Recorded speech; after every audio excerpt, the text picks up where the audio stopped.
Yo, what's up? This your boy Donwill, 1/3 of Tanya Morgan, and you are checking out Hip Hop at Lunch. You should be working, but it's your lunch break, so we give you a pass for this, what, 15, 30 minutes? We'll come back and make sure you're working in a minute. This is Hip Hop at Lunch. We're here with Donwill. How's it going, man? Chilling, having my lunchtime coffee with Hip Hop at Lunch. Definitely. So I know Laura's tape dropped a few days ago. I wanted to ask, like, what the initial response was like. It's been overwhelmingly positive. Like, yeah. You know, like, you kind of never know what to expect when you drop something, but you always hope for the best. It exceeded all of my hopes, and like, everybody's enjoying it. So I haven't got a chance to ask what everybody's favorite song is. So if you're watching this, hit me on Twitter. Let me know which one you're feeling the most.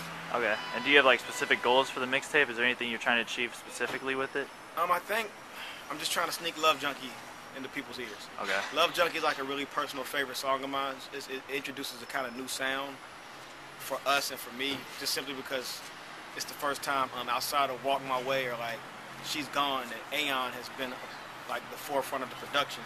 So he has this really kind of electro bouncy style. Just kind of, you know, want to get into more like fun shit like that. Okay. And I wanted to ask, like, solo, like your solo career, like outside of Tanya Morgan, like what's the difference, like sound wise? I'm a lot more, well, for this album it's a lot more R&B. Okay. It's a lot more just kind of, you know, the songs are like slower, or they're like more just a lot more singing on the hooks. It's not as rappy. The verses are rapping. But as far as just in general, my personal style, a lot of it, I'm more West Coast than anything. Okay. Like, so, you know, I came up on that kind of shit. So a lot of the stuff that I make and I choose to kind of like rap over sound real West Coasty to a lot of people, believe it or not.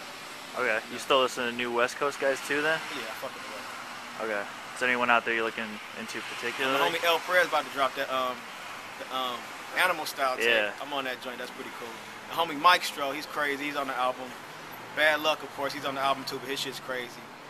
You and I, Pac Div, Blue, of course, the West Coast staples. If you're trying to figure out who the new artists are, if you don't know those three, you're kind of losing the game. But it's a lot of talent on the West Coast. And then up in the Bay, the Honor Roll.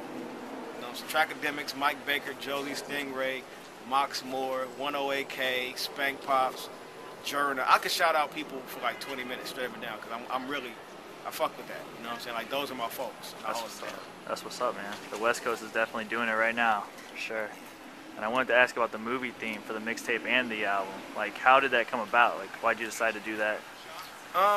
It was just an idea that I had wanted to do. Like, it was just, for a while, me and Von trade ideas about what we want to do. And I had this crazy idea, like, yo, I should do like a soundtrack to like a movie. You know what I'm saying? Like, but not do the soundtrack to a movie like on some, I just hijack the movie and make my own soundtrack.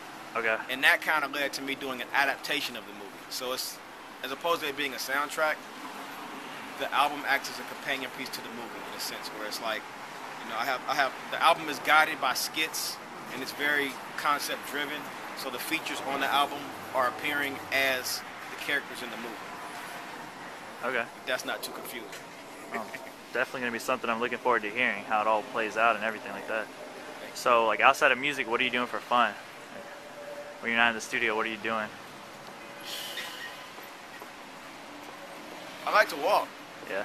It sounds weird, like when the snowstorm had just hit, I waited till like it was coming down and just went for a walk in it. Like I do weird shit like that. Like I said I like to walk. Nah, but I watch movies. I'm a boring dude. I'm gonna keep it 100. I don't really go out the house that much. I just kind of lay around chilling, like looking for inspiration, looking for creativity, talking to people. Definitely. I do normal shit. Go out to eat. Walk around Brooklyn a little bit. Yeah. So what should we be looking out for? I know you got a tour coming up. We got the High Fidelity tour coming up. 10 cities with Cooley High. It's just in support of Don Cusack and High Fidelity, and in celebration of Brooklynati being one of the most well-reviewed albums of 2009, and just hitting those kind of milestones. I mean, you know, as an artist, you got to step back and admire your work sometimes. You know what I'm saying? Like, I know for a fact we did things with Brooklynati that we didn't think we would ever get to do. Just that kind of critical acclaim and praise, you know what I'm saying? Like, God willing, we can match the success of that. But yeah, the tour's gonna be dope. We hitting pretty much East Coast cities only. Got a Midwest date, and we work. Then South by Southwest come after that, so I'll be out there for South by Southwest.